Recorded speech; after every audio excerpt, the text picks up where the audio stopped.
1, 2, 3.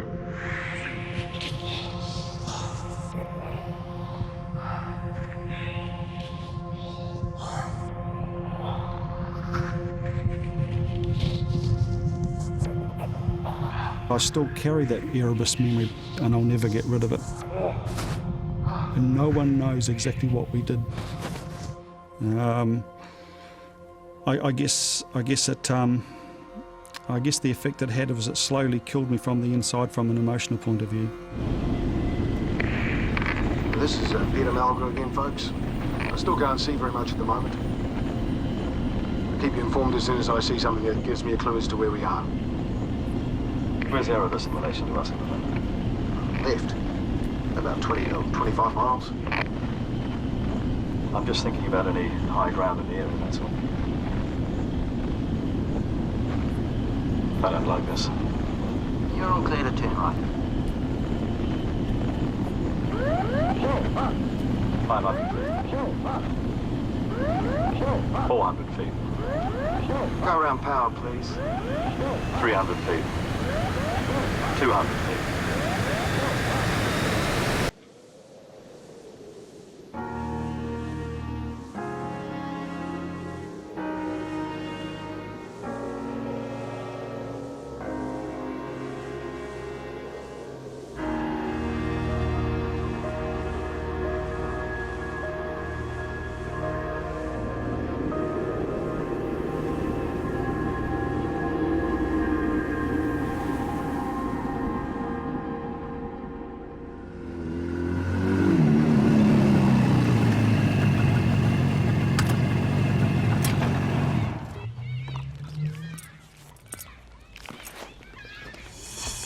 At the time of the disaster, I was 22 years old. Yes, 22 and a half, actually. Hello! Contact with Flight 901 was lost mid-afternoon today. The aircraft had 257 people on board, including 20 crew. Today's flight was last heard from about 2:30 in the afternoon. At that stage, it was in the area of Mount Erebus, an active 4,000-metre volcano. Air New Zealand announced it had given the plane up as lost. The airline's chief executive, Mr. Maury Davis, feared the worst. Like everyone else in New Zealand, it was just absolutely just disbelief that I felt, and also a creeping sense of foreboding that in some form or another I may have been involved in assisting, but never really thinking that I would be. But have you any possible explanation of this? No, we don't. There were heartbreaking scenes at Auckland Airport. Relatives arriving to meet passengers on the Antarctic flight were hustled away to a side room. There they received the dreadful news that the flight was long overdue and that the plane had almost certainly crashed. Now I, like the rest of New Zealand, was in shock. We'd had a training day that very day at National Police Headquarters for the Disaster Victim Identification Team. And of course, there was a feeling coming through, even during that training, that when would we ever use this? But little did we know that it was going to occur that very day. The worst disaster of any kind in New Zealand history. Surely they wouldn't send us to the coldest region in the world, to the Antarctic. I mean, I'd never been on snow or ice before.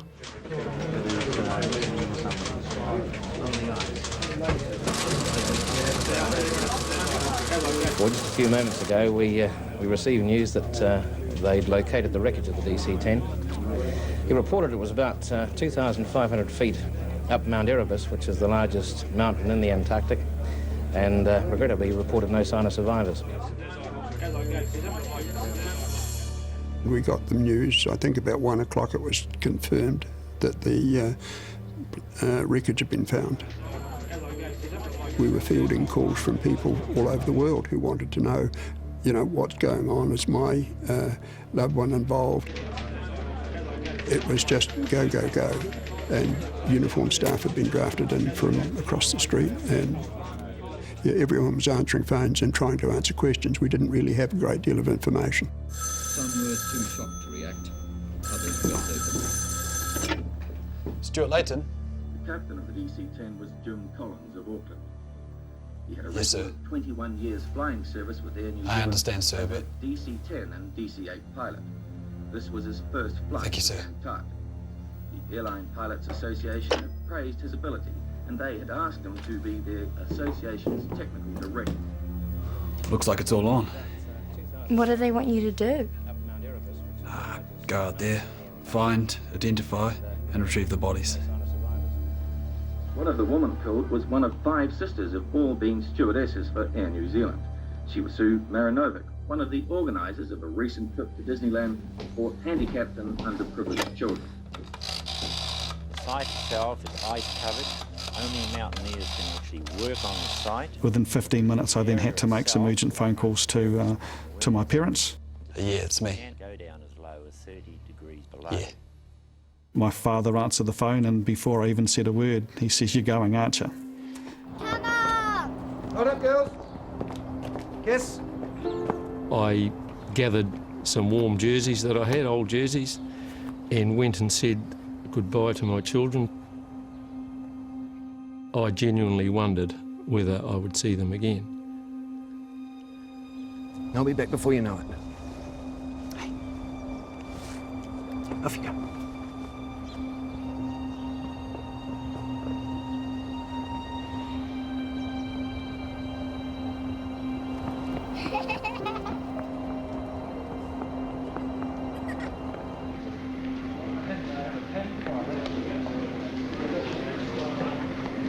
We were very, very apprehensive. You had staff that were expert in their own fields in terms of search and rescue, and there were a number of mountaineers, and then an untried DVI team who'd never ever used those procedures in anger before. Yeah, well, no, we're the other ones holding you. And so therefore you're having to wonder how you're going to work together. No one from the teams had been down to the ice before, so we had absolutely no idea what Antarctica was going to throw at us. We just knew it would be dangerous.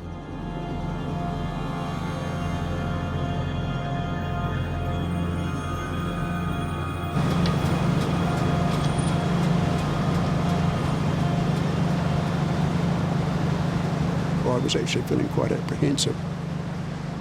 I'd realised that, you know, this was a career-defining opportunity, but also it carried the consequence if I messed it up. If I stuffed this up on history. I didn't actually do any of the selection process, and I think that in hindsight probably Stu was too young. For those sort of jobs you need somebody, a cop with miles on the clock, and Stu didn't have it.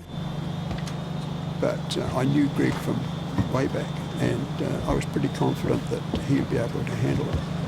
How you going? I'm gonna need a good man to keep us on track at the coalface while I run things from McMurdo. No problem. We knew we had a job to do, and I was prepared to do it, but I was concerned about safety, about not only my safety, but other police officers. There was a feeling on myself of disbelief of actually being on the plane and heading down that way, saying, "Oh, I am going down there. We're on the way." This was a huge disaster. I knew that, a huge disaster, and I knew it was going to be an awful job, but it was still exciting. We didn't really know what had happened to the plane. We knew it had crashed into a mountain somewhere in the Antarctic. I couldn't even visualise the crash scene at that time. You never think it could happen to one of ours, do you? No. No, you don't.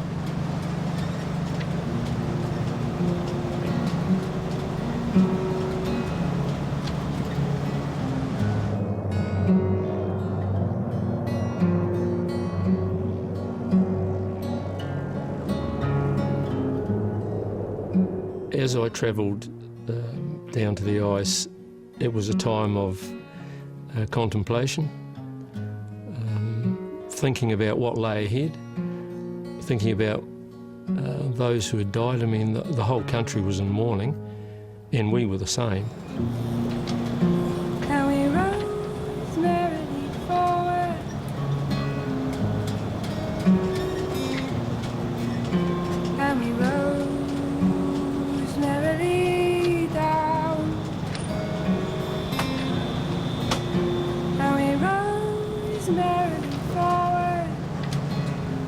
As we drew near to McMurdo, the captain of the Hercules drew our attention to Mount Erebus.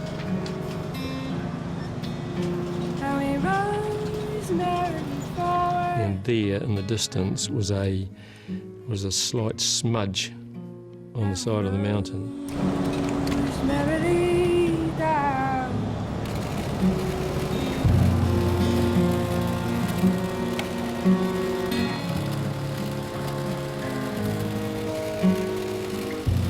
The reality of it hit home that here was a big, huge airliner which had disintegrated. All it looked like was a little cigarette smudge on the side of the mountain. And that was a very, very moving moment. There it was, a fallen bird in the time, his time had come. Good God, it's in the middle of nowhere. There was nothing. There was a huge mountain, just snow and rock, and a bit of smoke coming out the top. It's really, and there was nothing.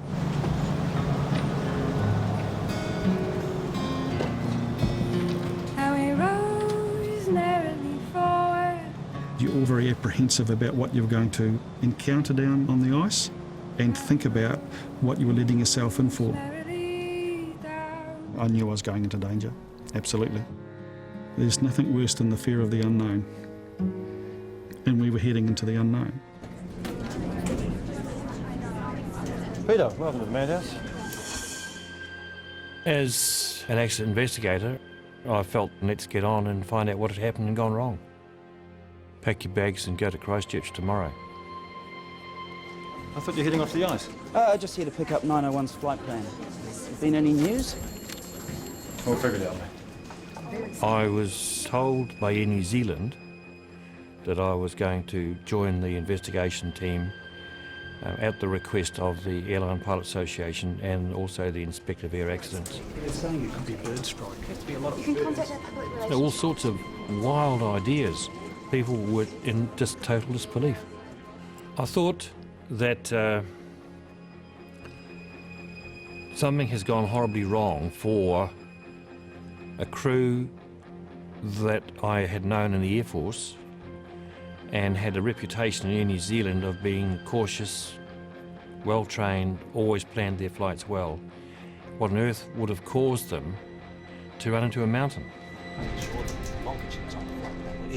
Air New Zealand flight operations staff trying to work out, like we all were, what on earth's gone wrong. Well, how significant? Just 2 degrees of longitude. Okay. Jesus wept. We had one meeting at the Air New Zealand offices, and as far as we were led to understand at that stage as the whole team, they had no information as to what might have been a probable cause.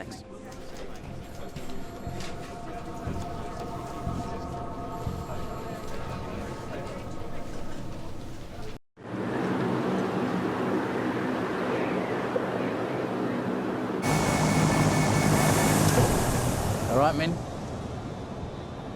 Let's go.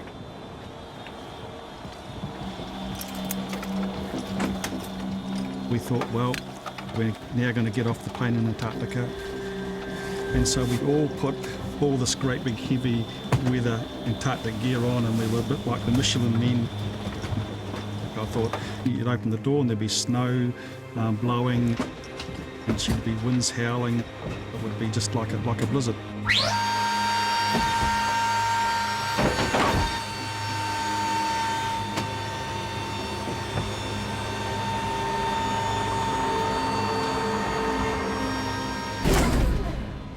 Hey guys, welcome to Antarctica.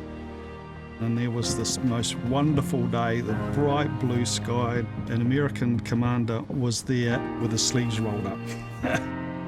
So that was our first lesson, is that, you know, you don't know what you don't know. So I think we were a little bit overdressed. Very pleased to meet you, Jim. Hey, long flight.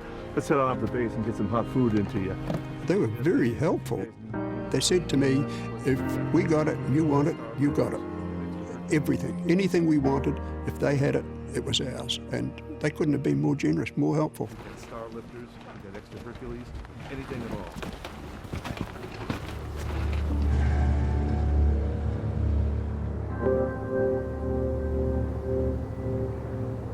We were under a lot of stress. The sea ice was breaking up. We expected the sea ice to break up within about a week of us arriving there. And once the sea ice broke up, we knew that the Hercules couldn't land. They couldn't take the bodies back to New Zealand.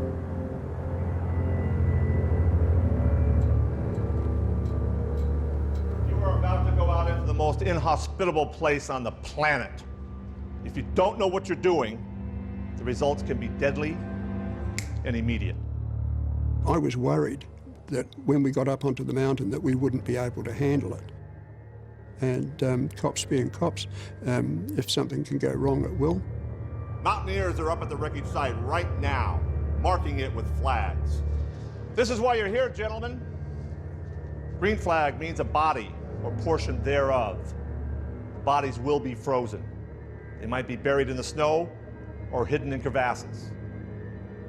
Red flag means a crevasse. Don't fall in. Easy to say, hard to do. I know you've got a big job. I don't envy you it one bit. Those 2 or 3 days before we went to the mountain were very trying. There was uncertainty of what we were going to face. This has got nothing to do with the body recovery. I thought I could cope with that without any problems. But I was just concerned about the conditions. Scattered around the site are a couple hundred of these little fellas. They might have been damaged on impact or in the fire. They might explode. You right, mate? Safety is the first priority. You ever been on the snow before? If you're unsure, walk away. It's mostly just common sense. You'll be okay. Yeah. Don't take chances. We had no doubts in our mind. We were in an absolute survival situation. Or you're wondering, oh, do we really need to be here? Do the bodies really need to be recovered?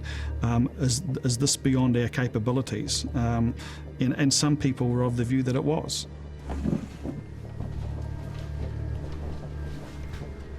Are you sure we're the guys for the job? This is serious stuff. We're here now, Greg. We're committed. We're completely untrained for this environment. Greg and I had a conversation, and he said, you know, this is madness. He said, we've got no business being here. We don't know, we're not mountaineers, because we're all street cops. I was concerned, there's no doubt about that. I was genuinely concerned about... I envisaged us hanging onto the side of a mountain, and never having been in snow or ice before, I thought, this is madness. Look, we can make it work. I can run the site with you, mate. Double shift sort of thing. Yeah, it could work. Good on you, Mark. Can I get a show of hands from the DVI team? Who has had some survival training in the snow? Yep. All right, Stuart, down on your haunches. On your back. And so the decision was made to have us assessed as to our capabilities. We're learning to walk in snow and then on ice. Just concentrate on the technique. Keep that in your mind. They would lay us on our backs. Don't panic, you'll be fine. All right, you set? All right, guys, let them go. And just let you go.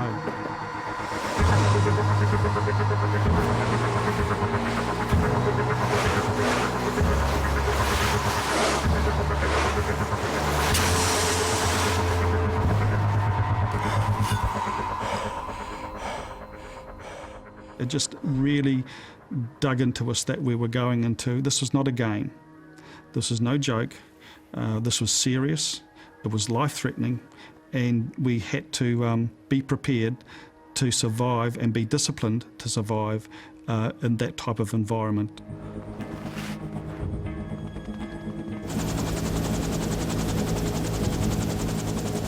We were the first officers to to head to the mountain. As we neared the mountain, it was shrouded in mist and fog, and the helicopter pilot couldn't find the crash site. Then there was a sudden clearance, and he dropped straight down.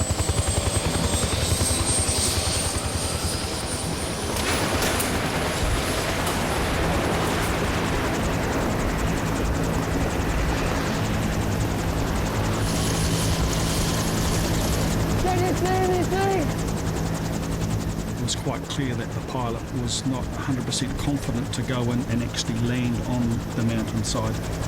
All right, this is where we get off. Is he going to land?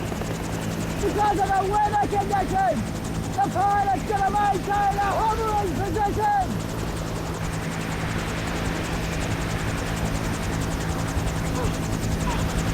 I'll fall to the ground.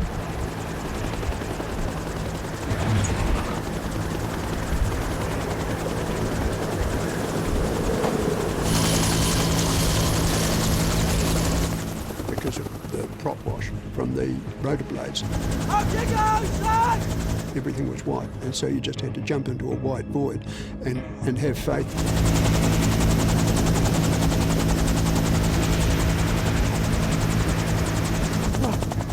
As the junior boy, I was the last one on, and consequently the first one out. I was extremely apprehensive. What am I going to see? How am I going to cope with what I'm going to see? Will I be able to do the job that I'm asked to do? Because you just don't know. No one's experienced it before. And it's the fourth biggest air disaster in the world at that time.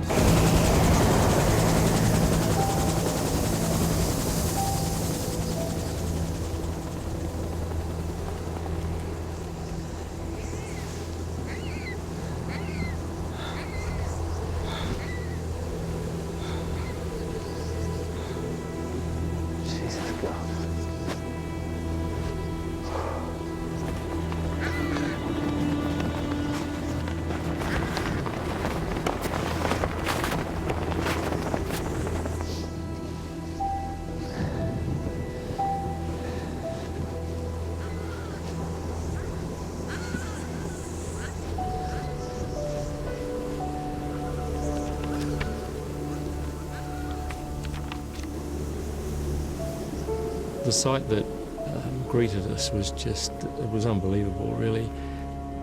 The experience I'd had dealing with death and that, really you couldn't prepare for what we saw.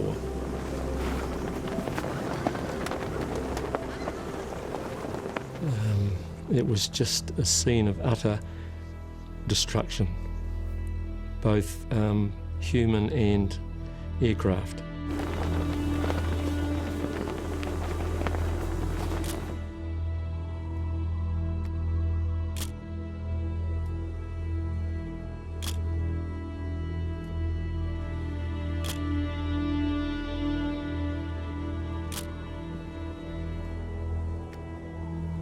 Wow, it was overwhelming to see so many fellow New Zealanders, human beings and others, other persons from other countries also lying there. It was hard. It was hard to take. It was horrific. The whole area was covered with bodies, and they were mangled, and the whole thing was just a shambles. It was the worst sight that I'd seen.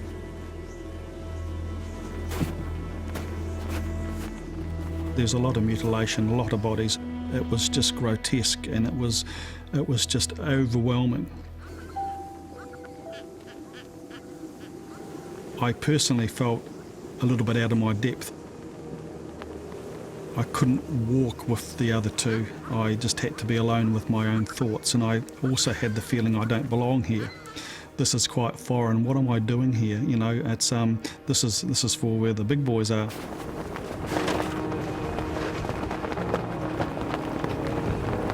Just take it one step at a time, Stu. And you just suck it up and you say, this is reality, this is it.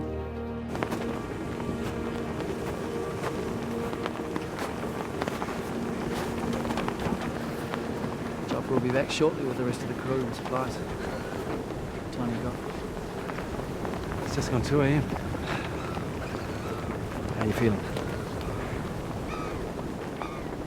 We can do this. Good luck. Bob Mitchell had to return to McMurdo to coordinate the operation from there. Stu Layton and myself had to busy ourselves because the rest of our team hadn't arrived. You need a hand? And Stu and I were the only two there.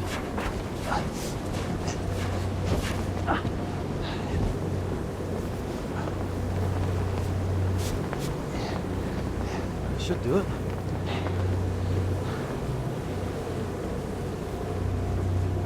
We should hurry up. Starving. No sign of a chopper. Should be here shortly. We could be here for this weather. Let's go. We'd only been on the mountain a short while, and we were soon to learn how quickly the weather could change.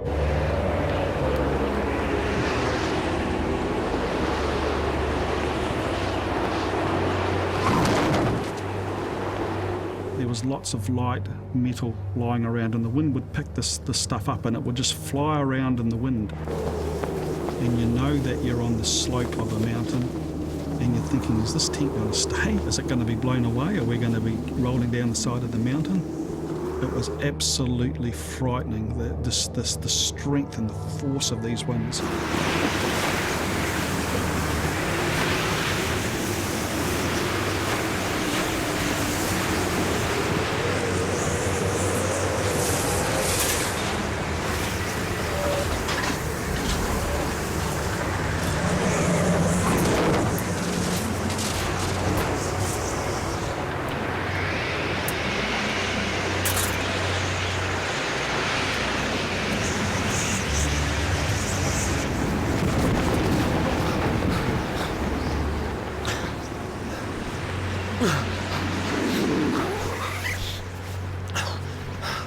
I can honestly say that I was wondering whether we were going to survive, and I was praying. I remember it.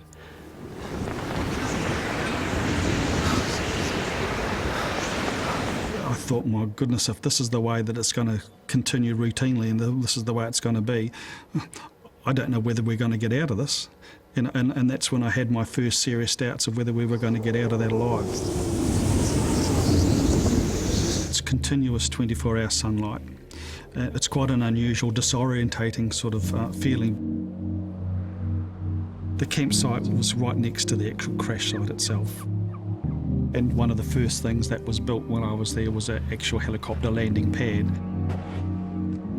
And we'd built a snow toilet, an igloo. And we'd carved a little bench and a little wee hole, you know, just like the outside dunnies. Some perfume from the aircraft we found and we put that in there. Yeah, it was very effective. Right, good reference point here. It's the tail fuselage up here on the side. Now, grid 1-1, obviously, is down the bottom here, and we're going to be working across the mountain. So left to right, that way we can go up and down all the time. The crash site itself, it was awesome to look at.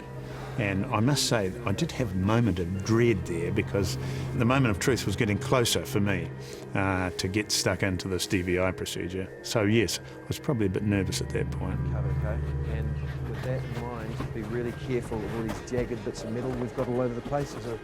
There's a lot of hazards, so just watch yourself, okay, guys? How are we doing? Yeah, good.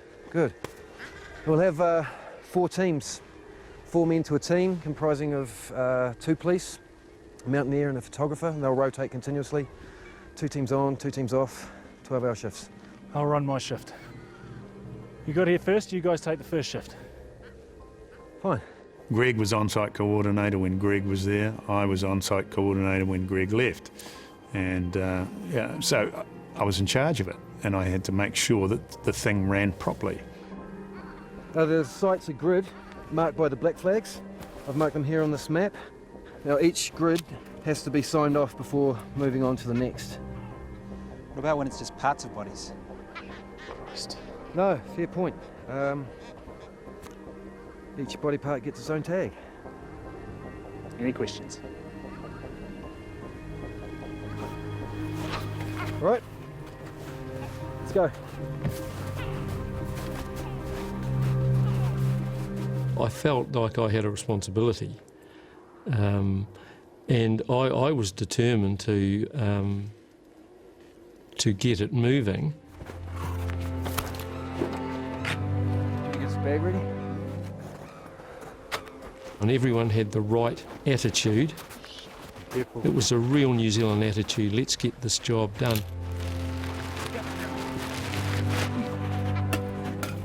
2, 3. You can take one from the other side, mate. There were some horrendous sights. Decapitated bodies, there were people torn apart, there was guts, there was brain. It was just awful. The bodies went from being totally whole all the way to the most disintegrated bodies you'd ever hate to see.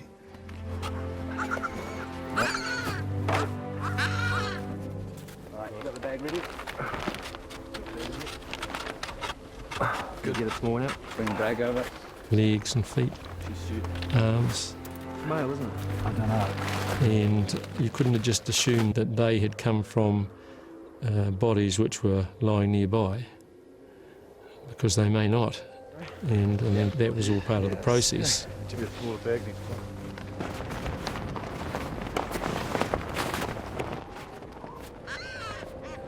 The way that I could tell whether it was male or female was by their hands.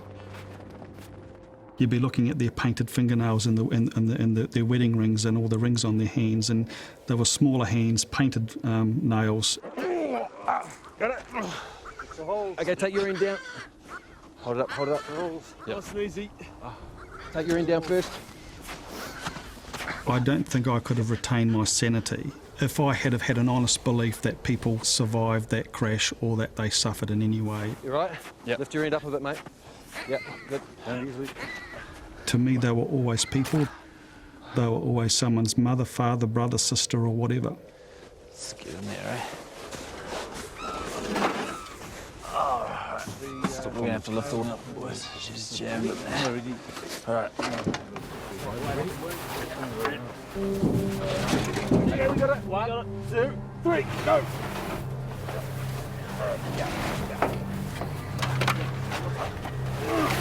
Hang on, Sue, hang on, hang on.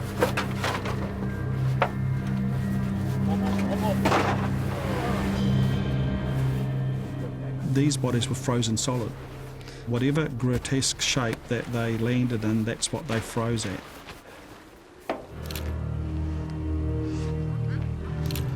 You okay, mate? Yeah. How are we going to get that in here? 1, 2. So we had to have larger bags manufactured in New Zealand and rushed to the site. The eyes of New Zealand were on us, and to a certain extent the eyes of people overseas were on us. His hand next here. And I wanted to return these people to their loved ones as soon as we could. We've got a radio message back that found the flight recorders. Peter, yep. Can you bring those over here? Did they have any technical problems? Did they have any other warnings? Did they have any issues on navigation where they thought they were? Now, this is Peter Malgo again, folks. I still can't see very much at the moment. I'll keep you informed as soon as I see something that gives me a clue as to where we are. Is that coming over? Yeah. Where's Erebus in relation to us at the moment? Left.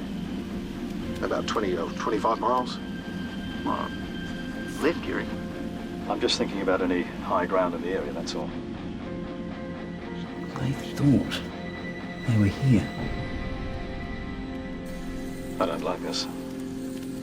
The crew did not see the mountain till the last moment. In fact, they didn't see it, even then.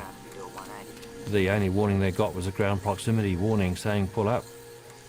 Why they didn't see the edge of Mount Erebus, we couldn't work out at that stage. 500 feet. 400 feet. Go around power, please. 300 feet. 200 feet.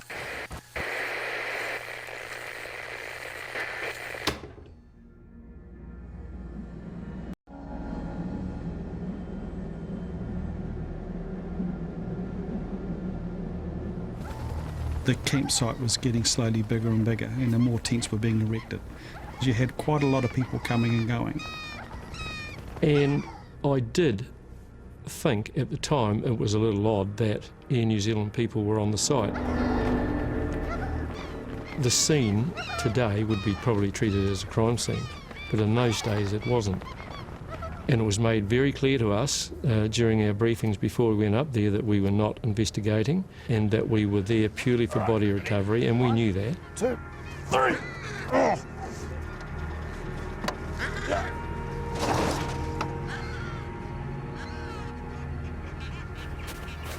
What have we got here? It's Captain Collins.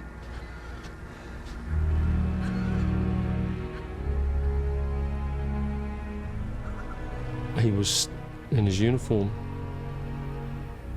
He was virtually unscathed, his body. He was lying on his stomach. All right, well, let's bag him, get him out of here. What was this? It was a ring binder notebook which had Jim Collins' name on it.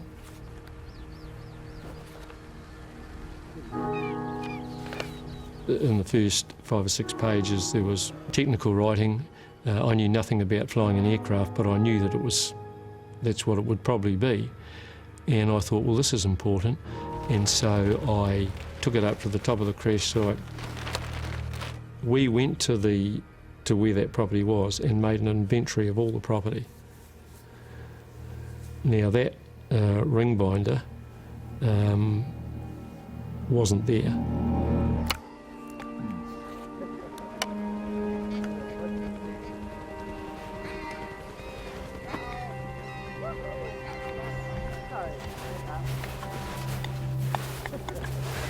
Love to be able to change for dinner. I'd settle for brushing my teeth. This gets better and better with age. Our hands became full of grease, human grease, because a lot of the bodies were burnt. It's all yours. We ended up having the one set of gloves the whole time we were there. Cheers, mate. So they were baked full of, the fatty human remains, the soot and the wreckage, whatever, and you were having to use those some set of gloves to put food in your own mouth.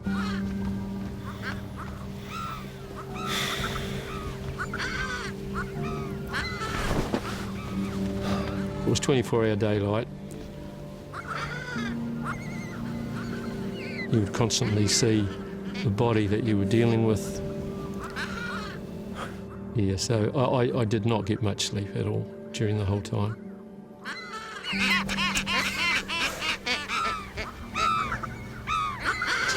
Bastard! Bloody things!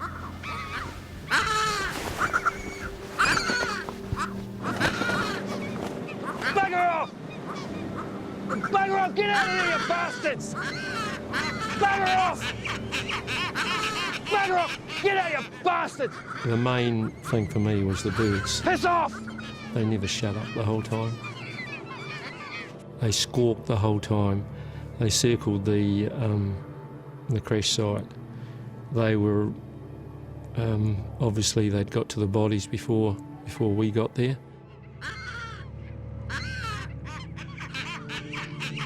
They tormented me.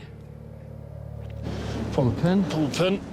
Okay. We did ask the Americans for some help. Try to keep your hand as far away as you can. Yeah, it is. It is? they did send a rocket launcher up that they thought might be useful. Hey! There's your sights. And I can remember the debate that we had with all these gung-ho cops, you know, with a 50-50 sort of shall we or shan't we? I got no idea. Okay. You know, let's assemble it, let's read the instructions and put this thing together. How do you sight it? I don't know. And, you know, wiser heads ruled. The engineer said, no, you can't use that because of all these cylinders on the side. Okay, easy. You know, it could cause an explosion or whatever. You don't want to bring down the bloody mountain, do you? And we used up a lot of our energy trying to protect the bodies from what the birds were doing. Eventually, we decided that we would bury the bodies again so the birds couldn't get to them.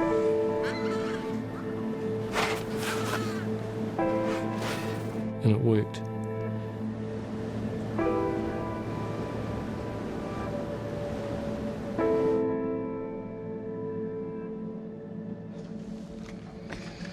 Always, in an accident, any passenger cameras on board are used as information.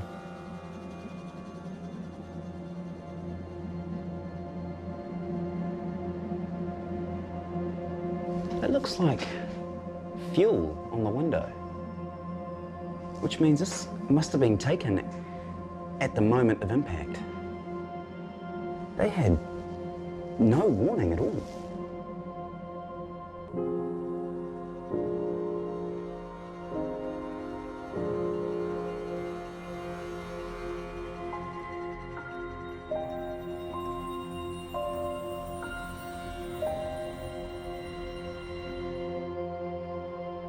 The pictures were developed which surprisingly showed proof that the aircraft was flying in totally clear conditions. You could see clear horizons both sides of the aircraft at the time of impact. That caused us to be puzzled as to how you can run into the mountain in what appears to be totally clear air. Totally perplexed and puzzled. Look. This is your Mount Erebus on a bright, sunny Antarctic day.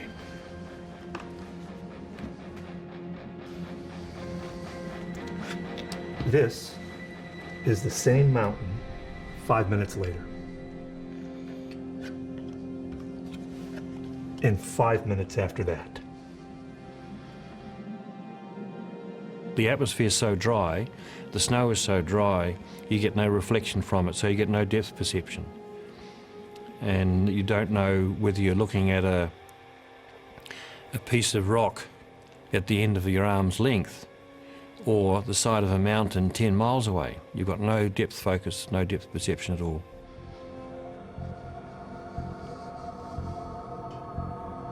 The crew were absolutely, totally unaware of the rising ground in front of them until the ground proximity went off.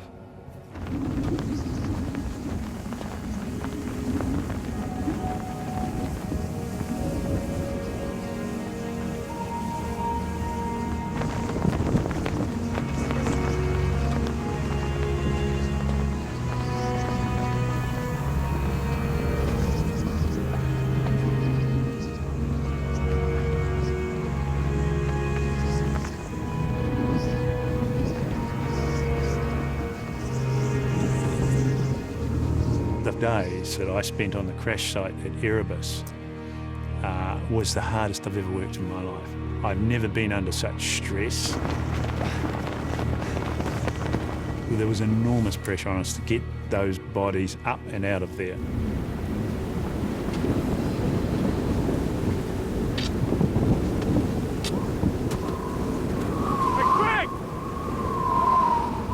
There were places on the site where you just didn't look right.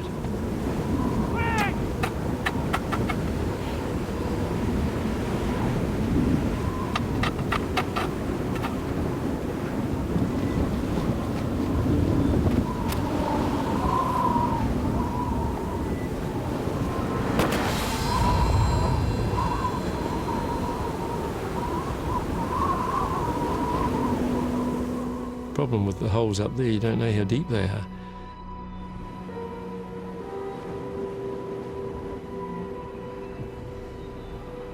We checked everything out and we abseiled down all the crevasses. There were bodies we were chipping out of this ice Parts of the engine, for example, must have been exceedingly hot, and they'd just melted their way right through the ice on this glacier. And of course, one of the bodies had followed it, and it was completely packed in the ice, and it took us ages to chip it out with our ice axes. The crevasses were reasonably wide at the top, but many of them narrowed down, and you had two ice walls getting narrower and narrower and narrower. And if you were silly enough to fall down one of those and get yourself jammed down there, you might die before somebody pulls you out. Slope.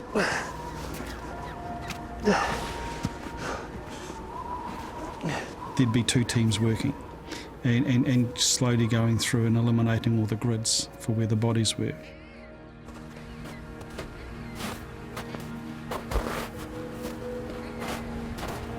Whether you're dealing with a car crash or whatever, one of the first things you try and do is dehumanise the scene, because you can get overwhelmed by the fact that you're dealing with people.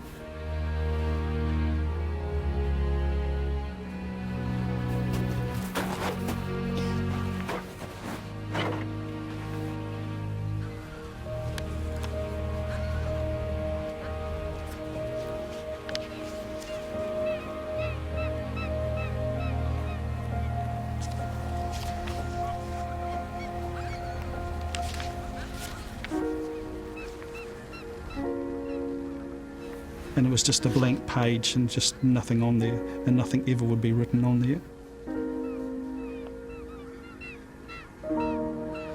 I'll never ever forget that as long as I live.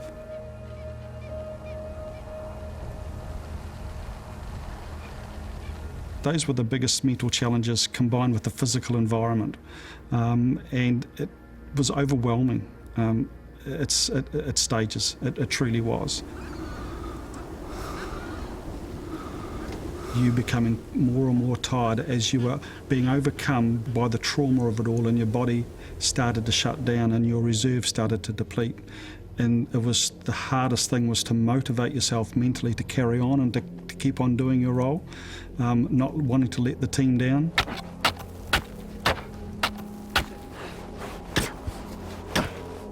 And you're starting to get run down. It's just started to take its toll after a while. Come on! Come on! Hey. Come on! Take it easy. Come on! Come on! Hey, calm down, okay?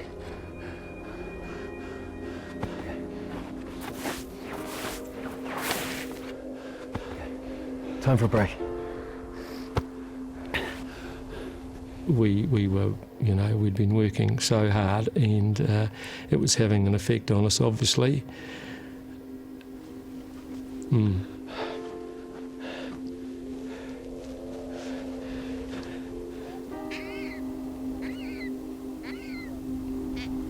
One of the reoccurring thoughts that just came into my mind when I'm on my downtime, you know, looking at this wonderful view and trying to reconcile that with the devastation and the carnage that had just taken place. Good.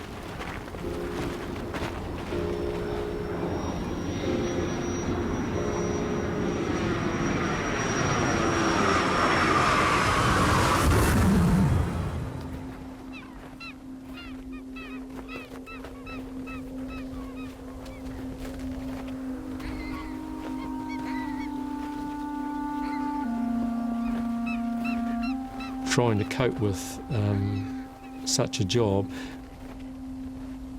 I used to just turn away from the site, the crash site, and think of my family. And I used to think about it was summer, of course, and I used to think just down below us we had a sports ground. And I used to envisage the cricket players there, used to see every Saturday. And I was thinking that's what they'd be doing now.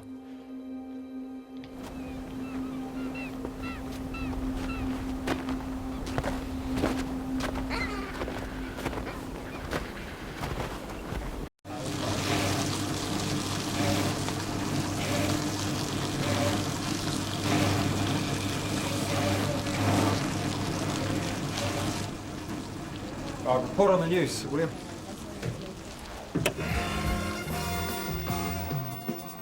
Amid growing speculation over what happened to the DC-10, Air New Zealand... I got back to New Zealand from the accident site. We had a situation where, from the chief executive downwards, they were trying desperately hard to protect the company's image and its future. Well, he hit at 2,500 feet. What height should he have been operating at? We establish a minimum altitude of 6,000 feet. We are aware that the wreckage was sighted at 2,500 feet. So that's covering? Well, was Mount Erebus He's right, though. actually on the schedule? Oh, you reckon? Yeah. They must have been flying too low. Stands to reason. But it's a sightseeing tour, for God's sake. And there are rules and protocol. Right. Because there has been that implication from And what's this then? overseas that civil See Antarctica from 2,000 feet. in the Antarctic. It's what people were paying for. The aim was to take passengers down there to see things. And this crew, along with other crews that went down there, found a way to get down below 16,000 feet when they thought they were in the clear. Look, mate, we're on the same team here. No one wants this mess to get any worse than what he is. Right? Well, of course, it is a DC-10, and going in line with disasters that you can't really about. If you've got a problem, then I suggest you take it to the appropriate person. So there's no suggestion that he's off track? There's no suggestion we can make whatsoever in this matter. It was almost a them and us feeling. Murray Davis was a very blunt gentleman. He had worked his way through the company to get to chief executive. His heart and soul was in the company. Murray.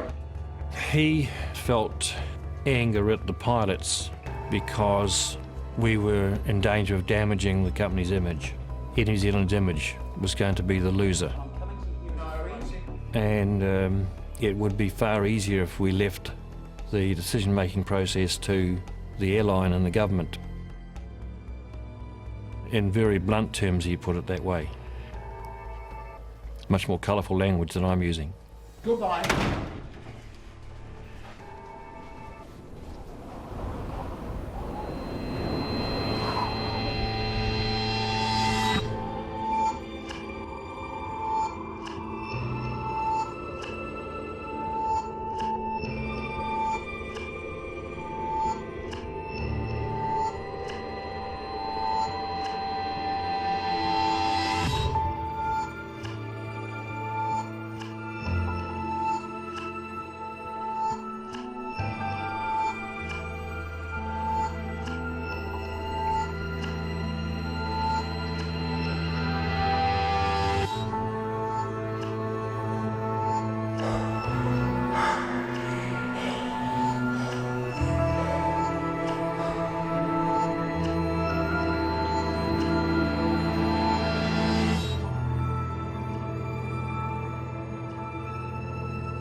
I'd actually hit the wall.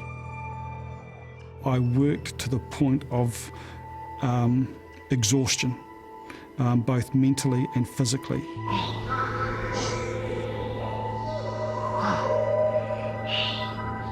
Stu!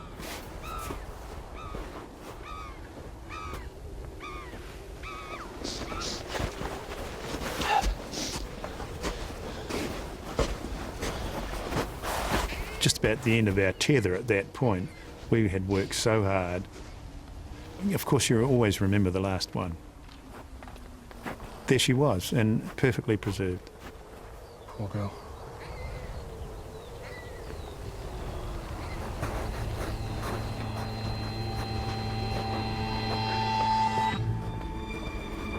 One of the women killed was one of 5 sisters of all being stewardesses for Air New Zealand.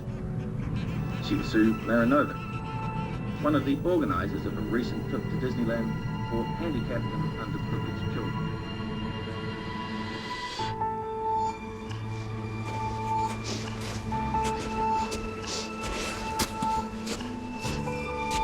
It's the worst I've ever felt in my whole life. I had nothing more to give. Nothing. Hey, Stu! Out here!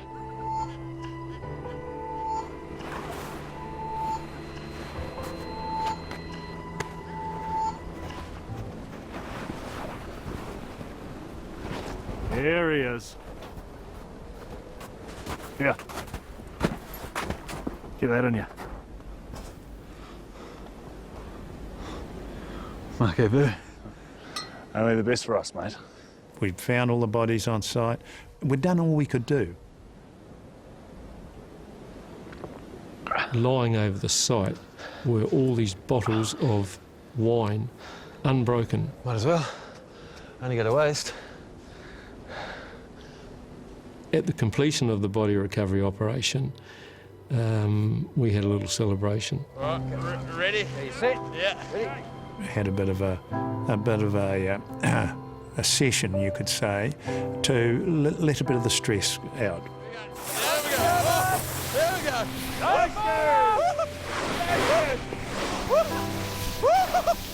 We needed to let off steam, and it was a good way to let off steam. There were quite a few sliding down the mountain on body bags. Yeah, plastic body bags. Just a bit of fun.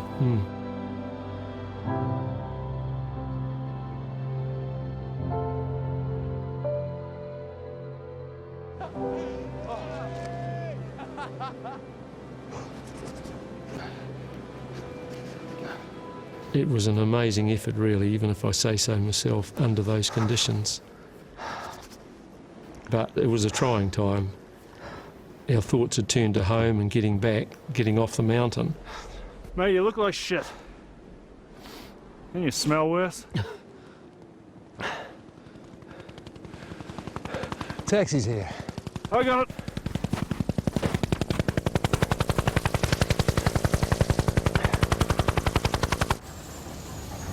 When we got back to McMurdo, Al and I were met by the fire chief, and he took us to the fire station, and there was this huge tank of warm water. Bullshit. Come on, guys. Jump in. Dirty, blackened faces, grease all over, you know, we were really filthy. 1, 2. Oh. Woo! And it was just bliss. I've never had bliss like it before. It was just wonderful getting into that, plunging into this warm water over my head. We had basically a fortnight to get in, get the job done and get out. My main concern was that one or more of the guys would be injured in the process. But I was hugely relieved when the last one came off the helicopter, I can tell you that.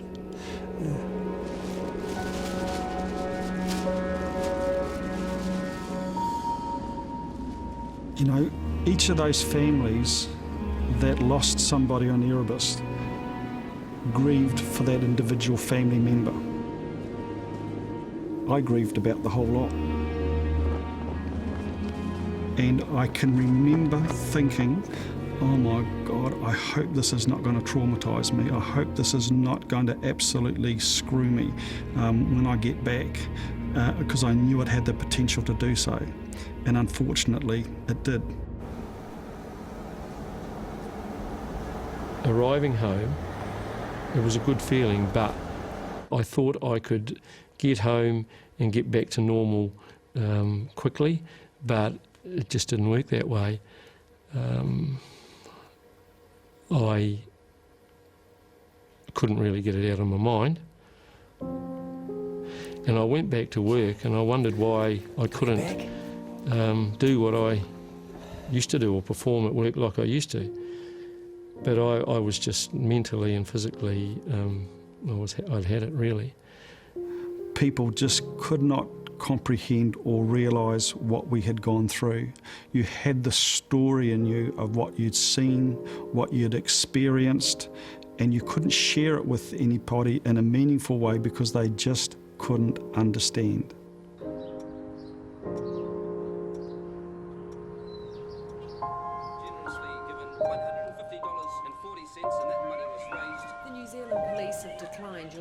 Allowance for the time you spent at McMurdo Research Base. We were invisible after Erebus. Nobody spoke to us about it. Certainly, I wasn't contacted by anybody. I didn't have a debrief after I got back to New Zealand, and so you know we just sort of faded away. I thought we deserved better than what we got, and no one wanted to know, and no one went out of their way to support us in that respect, and that was devastating.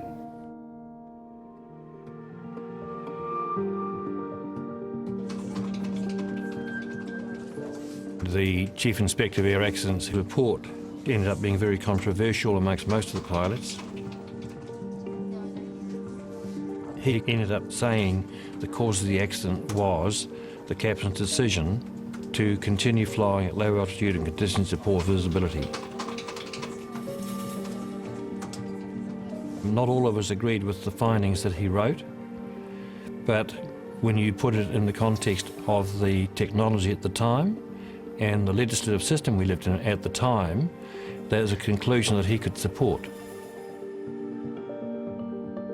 You're about to give to this Royal Commission of Inquiry concerning the DC-10 disaster at Mount Erebus shall be the truth. The crew were not monitoring their actual position in relation to the topography adequately. Not been suggested, has it, that the safe thing might be to put the whole blame on Captain Collins? I can assure you it's not so. You took some envelopes of material back with you to New Zealand. Well, that's news to me. They were taken without my knowledge and without my permission.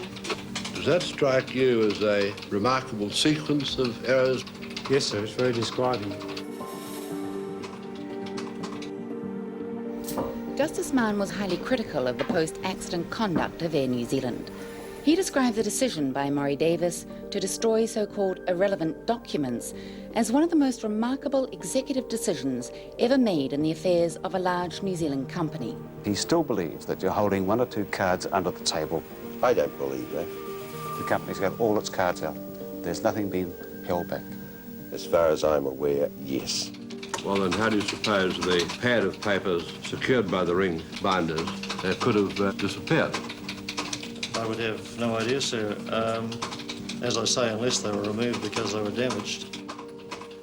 There was a documentary, and at one stage Justice Mann is holding a ring binder and rubbing it on his face, and it's Captain Collins' ring binder, and he's asking the witness, where do you suppose the pages have gone?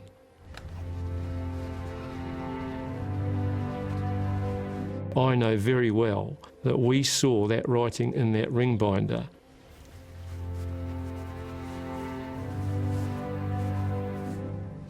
And I thought, well, this isn't right. I couldn't let it go because I thought, well, 257 people died here,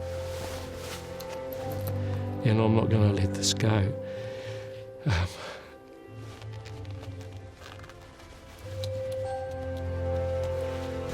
I'm a police officer and I believe in honesty.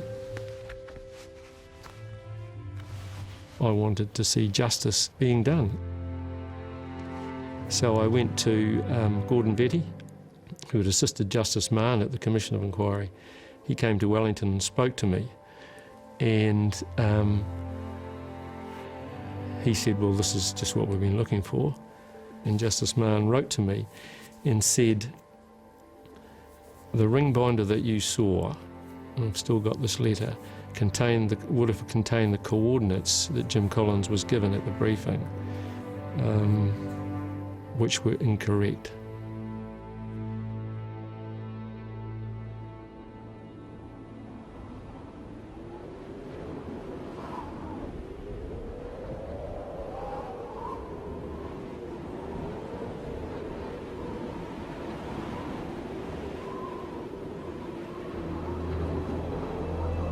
There's quite a few trigger points that I have that will instantly bring this Erebus memory back to me, and I'll never get rid of it.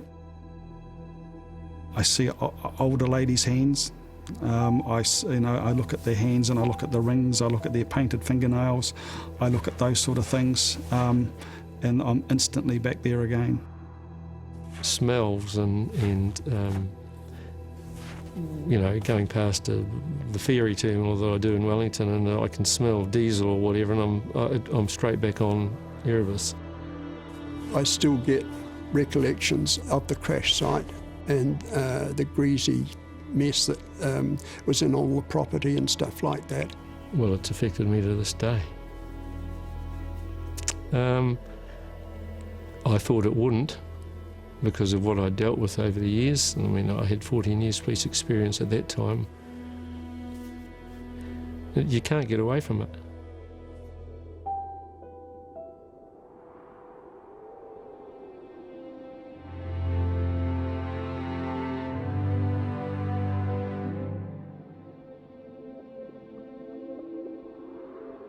That was a huge honour.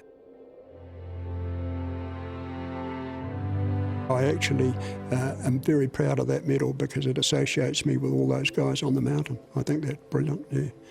I'm really proud of that. Fantastic. And I was very grateful for that. And I know everyone else was too. You couldn't not be proud of it. We cleaned the site up. We cleaned the site up, and we got all those bodies back to their families, which was damned important to the families.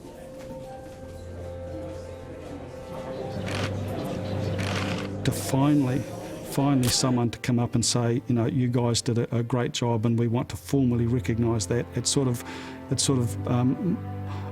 finished off the process, and it actually, in some respects, gave me a bit of closure in terms of, well, someone's finally acknowledged what we did was worthwhile,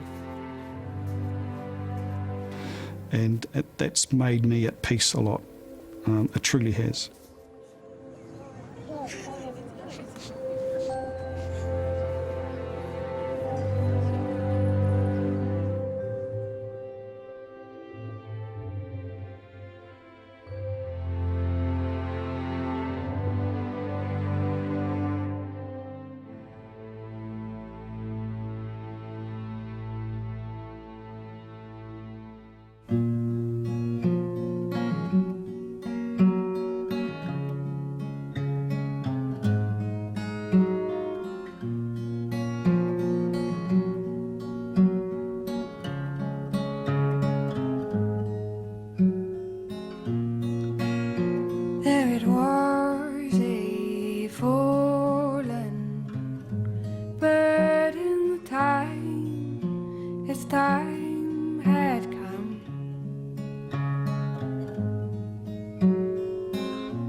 Say